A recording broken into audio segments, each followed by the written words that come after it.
you getting off the front? Yeah.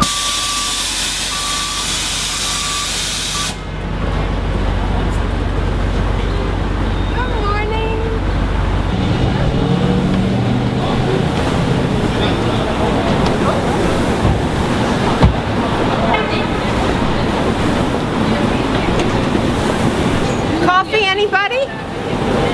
See? I have a customer. I don't have a wallet. You have to pay. Come on.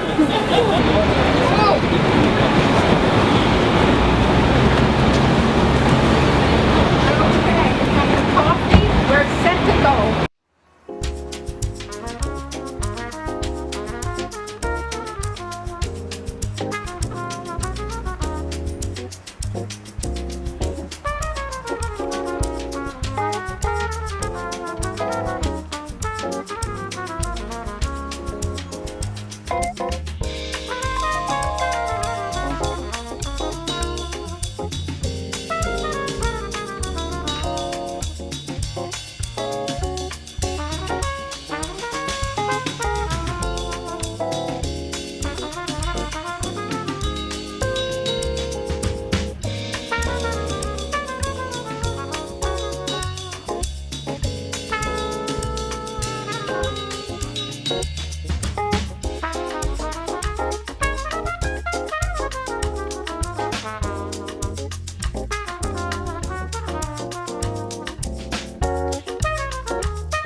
I'm a concerned artist. There are two things that I'm concerned about under the heading of the nature of the human being. And I'm very concerned with beauty, and I'm very concerned with bestiality as a part of the human psyche. And I think one can find it anywhere at all, anywhere. And beauty is everywhere. I remember seeing a photograph after the tsunami in Japan, and there were many people in a center where they were being housed on the floor, elbow to elbow. And there was a woman there with her son, and somehow she had found a little glass, and she had one flower in it. And I thought that was a very profound photograph, that in the midst of all this chaos, there was room for beauty. Well, the work takes me where it's going to go. It has a life of its own once it's flowing. However, in doing something like this big installation here, which is a comment on the values of our society, as well as something that is beautifully composed, considering all of the qualities that a work of art has to have, that is intentional.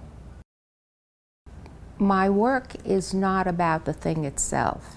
My work is about essence, my essence, and reaction to life itself and what happens in my life. I have learned not to have expectations because my background, my life, the things I react to are unique to me. And when a viewer goes and looks at art or hears music or sees calligraphy or goes to the theater, the artist who created that moment knows what he's sending.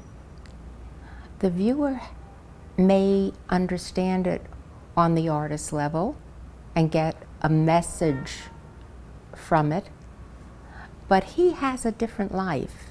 He has different memories. He has a different social background. He may have a different education. So a mathematician looking at a square may look at it very differently than an artist's reference or a musician's reference.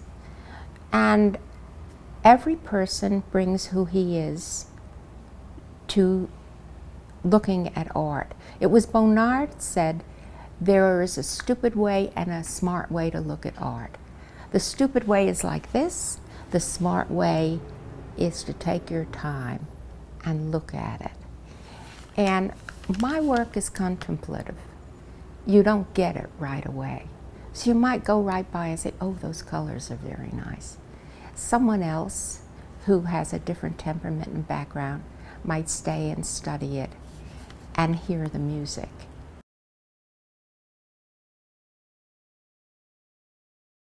When I talk about everyone bringing who they are to a piece of work, they're bringing their memory.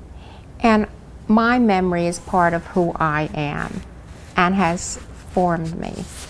I did a series on Japanese poems, and a great influence on my work was the Da Vinci of Japan, Onami Koetsu. And he went back to Han China because he remembered that that was an epitome of elegant and wonderful poetry and calligraphy and all kinds of marvelous things. And then he brought it into his time. So who I am is my memory. Everything is memory. And I think memory can be very poetic. It can be frightening, it can be poetic, it can be beautiful. I have a memory of my mother lifting me up to see icicles when I was a little girl. I don't know how old I was. I was very young. We lived in a rural area, and the tree next to us had these icicles coming down, and the sun was shining, and she was showing me how beautiful they were. I wish I could paint what I saw, but I'll always remember it. At another time, she took me out to see the apple blossoms on a very old tree and held me up, and then we sat together and we smelled the apple blossoms. So that's a very Japanese thing to do, and my mother was not Japanese. And so I love Japanese art. I love Asian art. Is it because of the memory of my mother and me and a beautiful moment? I don't know. I don't know.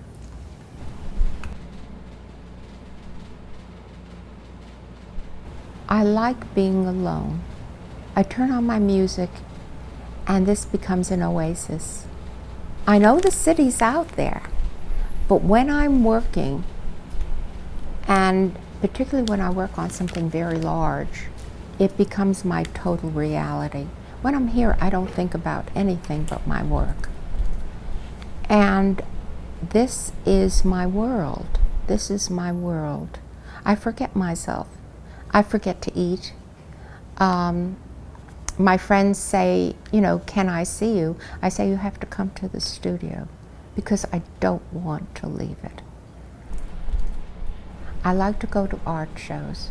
Sometimes I find it angers me because I am opinionated, I guess.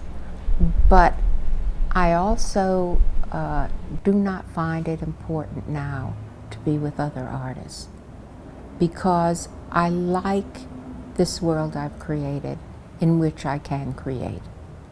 And I don't have to talk to anyone, and I don't have to be social, and I don't have to do anything for anyone or have them do anything for me. I was in a studio not long ago where we all had different rooms, and one of the kids would come in at about noon, hardly walking, and he would paint, radiated animals, and someone else would come in and paint dead people, and someone else would, and they all wanted to party. And now I don't need to party.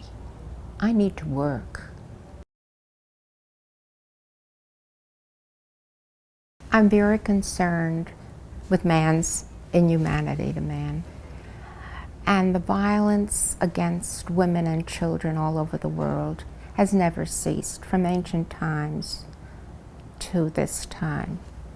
Every day when I pick up the newspaper, what I see are articles concerning that very subject. And the way women are objectified, even in sophisticated societies, I find very troubling. A woman's nose was cut off when she was abducted. A woman, in the article it said she had been raped. Therefore, her family had to kill her. She had been raped. And the recourse, when her family found out, was to kill her because they had been treated cruelly. Can you believe this? So I thought I would do a piece that dealt with that subject matter. And it's there every day. I don't know how people get away from it, because if you open the paper, there it is every single day. So my husband likes to read the Times in the morning. He lifts it up and it's full of holes. And he says, because I usually get it first, he says, aha, I know what kind of article was in this paper. So, you know, he lifts this up and, hello. But anyway, you know, I spoke about my mother earlier.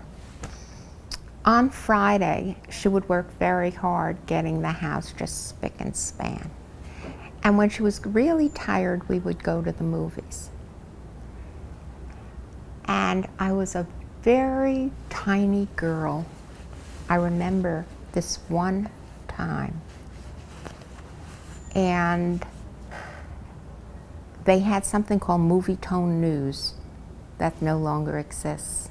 But there was this beautiful, deep voice that I like, a very musical, and he would announce the news, and they would show on the movie screen the news.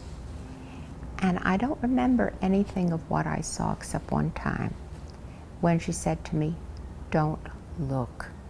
Cover your eyes and don't look. So I covered my eyes like this, so she thought I was not looking. And I saw them open the gates of the concentration camps. And these human beings walked out, barely walked out.